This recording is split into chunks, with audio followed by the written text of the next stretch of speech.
All right, everybody, welcome to another exciting event of the Venice Beach Central Collective.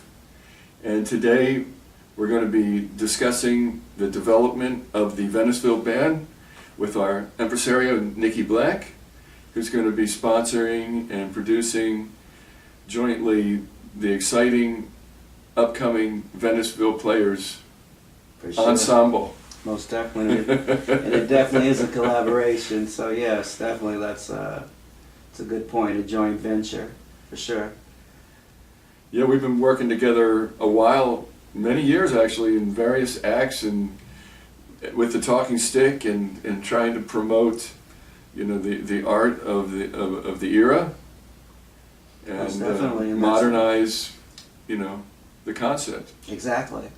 So I had to have a special person that I could have help me with this project, right? Because it's very, you know, it's a very broad project, and it's very, you have to be, you know, a very good musician and many different facets, right? And I thought, well, hey, Eric, I need Eric to help me on this, because there's a lot of synthesizer type stuff.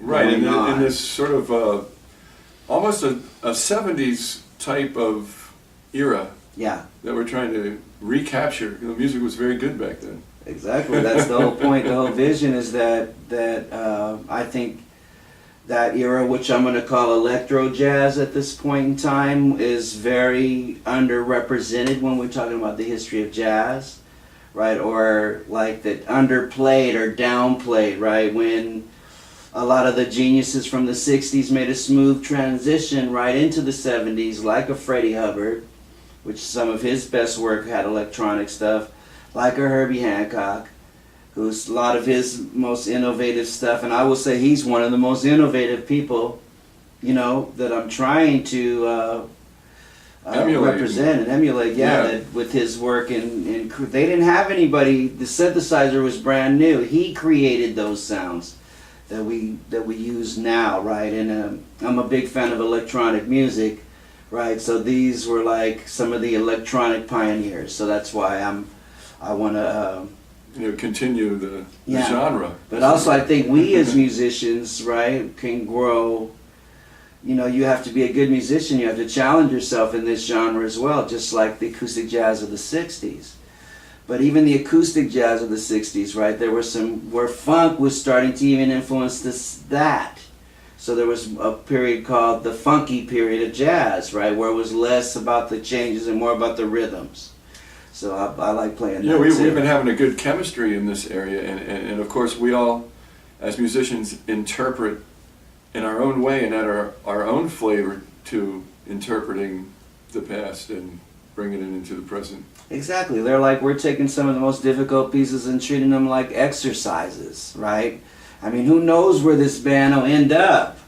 This is just like, we can see where it started, right? Electric music, and it goes, and you know, I also grew up in Venice in the African-American neighborhood, so black music has been part of my life the whole time, so I love the rhythms and all that. And it just so happens that a lot of the innovators in electronic music have been the African-Americans, like electric guitar, blues cats jumped right on it, you know what I mean, and made a whole genre out of that blues, you know what I mean. You have the post-acoustic blues cats, and then you had the electric guys, right, and they were like B.B. King and those guys, right. So that's part of how electronic music, right, with the blues and the jazz influences. And the funk, for sure, because when the Fender P bass, right, that changed everything, because now I don't have to like play soft on the drums, I can start playing backbeats on the drums, right? Because I got a louder bass. Before, the drummer had to play softer because you wouldn't be able to hear the acoustic bass. Right. So that funk, you know, and James Brown, I think, was a very, very influential guy in the new electronic age, for sure. Absolutely, absolutely. Yeah, so I'm very influenced by him, and you know, Stevie Wonder. Like when I was mesmerized when I first saw the first synthesizer on TV.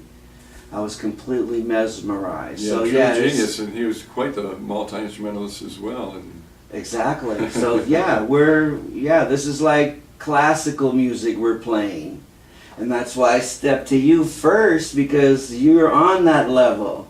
I mean, out here we didn't have African American performance like you guys did on the East Coast at New England Conservatory or at Berklee School of Music where you went, right? So I had to figure this out on my own, right? Philadelphia had a great sound coming yeah, out. and how to explain that to other people. So being a non-native, you know what I mean? I'm going to say that learning a second language because African rhythms weren't my first language, even though I was always mesmerized in Venice by them, is that I can now pass that on to other non-natives, I'm going to say it, of the fundamentals of it, you know? But there was always a lot going on in Venice. For sure. Going all the way back to the beginning of the era. Right, like when we had Alan here. Al Keith. Al Keith. Right. Al Keith, he was talking about the drum circle in Venice when he first came out and how they would hold hands and pray. That's where I came from. Bring the spiritual energy in. They would pray first and then they would play, right? It's a spiritual thing, these drums. So yeah, I'm trying to, and we're just recreating that same drum circle, but with electronic instruments. And once you get that, I think like... It all comes down to the rhythm. And the beat. Regardless of the instrument. Exactly. So in a drum circle, everybody's playing a different little rhythm, right? So you can't step on somebody else's toes, otherwise it'll just be mushy. Right, everyone has their own space. Their own part to contribute. Right, so with VeniceVille, you know, I'm just starting with this electro jazz. You know, me coming out of the acid jazz era of 90s, I was pretty much well known that mixing hip hop and jazz and soul and fusing it together. And so yeah, this is really just a kind of like going back, but I don't look at it as retro. Trying to interpret and continue and create. I mean, every artist was a product of his influences as well. Exactly. So we're just continuing that drum circle of Venice, but with electronic instruments. Exactly. And those principles we can teach because like some folks don't know how to teach it. Like I remember when they were trying to explain to us swing. Right, and how it was, they were trying to shove it into the dynamics of Western music in the terms of you know what I mean? Like, oh, it's a triplet without the middle one. And that's so ludicrous to say it's the triplet without the middle one. Because that's totally counterproductive. It's just a feel in a way. It's a feel, and it doesn't. You got to know it. You naturally put it where you want to put it. You don't even need to know what a triplet is if you really want to express it. Because it doesn't repeat itself the same way ever again. Exactly. You know what I mean? So when it hindered me from learning swing, trying to explain it like that. But another dude said, "Hey man, you know that guitar rhythm you've been playing swing all along." It's more about feeding off of each other, the members of the ensemble, and creating an entity as a whole in a unit. Right. So so the musicians that we are kind of a school in a way, Venice Beach Central. You know, this is kind of like one of the schools. Yeah, you have your own always school. learning and evolving. Exactly. You have your way of teaching. This is my way of teaching. Right, you know what I mean? Right. So that's why I want to document this way of teaching. So exactly. I just thought about it on the way here, how the drum kit is the original a drum circle, one-man drum circle. I just thought of that. A guy probably didn't have another guy or two, so he said, hey, let me put this together and I'll do everything, because it's all there. Yeah, exactly. You know what I mean? A drum kit is kind of it's all there. And you can do multiple polyrhythms and whatever it takes. So these electronic music, right, I also look at that as a Pan-African American, rather. That's what a term I'm going to, because I'm so fascinated with all the rhythms. I'm talking about like Cuba and Brazil and Colombia, Jamaica, America, all the places where, you know, they have indigenous beats, right? So, you know, in electronic music, Jamaica has been like, man, way up there with Lee Scratch Perry, and he was just jerry-rigging things together that later on became computer programs and stuff like that, right? But he called it dub and all that. And that's another, I'd like to see VeniceVille get into that. Yeah, every song can have a beat from a different origin, you know, all within the genre. Yeah. That's a good point. Eventually, I think we're just gonna mix it all together somehow. It's easier, but people love this music. It's not retro because it was so far ahead of its time that it's just now. It's very danceable. Believe it or not, it's Great beach music. anytime you know the grooves, man, and you can get people to dance, and that is the judge, right? That is, and so it's going to be something everyone's going to enjoy listening to, and I think so. And I think with the also the thing it's about, it's kind of like has the improvisation of jazz, right? So we all have to keep it's striving and getting better and better on our solos and all that, right? It's constantly fresh because it's always different. Yeah. Because improvisation is the whole key behind jazz and the genre. Exactly. Blues, everything. That's it. So that's my aim with this band is to pay homage to a different style from past time that led to all of the electronic, what we call electronic EDM or whatever, what the kids call it nowadays. These are the sounds that were their origin, so it still ties into now. And the different beats are still the same. You still have the slower funk or the faster house, which is double time funk if you really, really want to think about it. So it's like, so you still have these dance beats from that same era that are still being used now. So just... And at the same time have a great time doing it. Exactly. And provide something that, the art of it, stretching it. people are going to enjoy and reach people as well. So yeah, as we bring musicians, also one of my aim is I don't know how big this band could become. And I just want to start smaller as we add Yeah, maybe add percussion, some horns. some sax or It something. could grow and have people in and out, going in and out and doing different things. So who knows? Sky's the limit with VeniceVille. So Absolutely.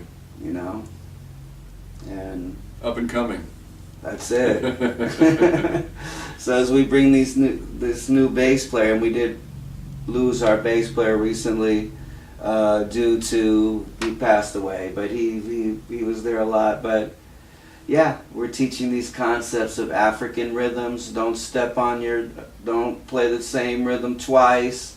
Make it a spiritual thing.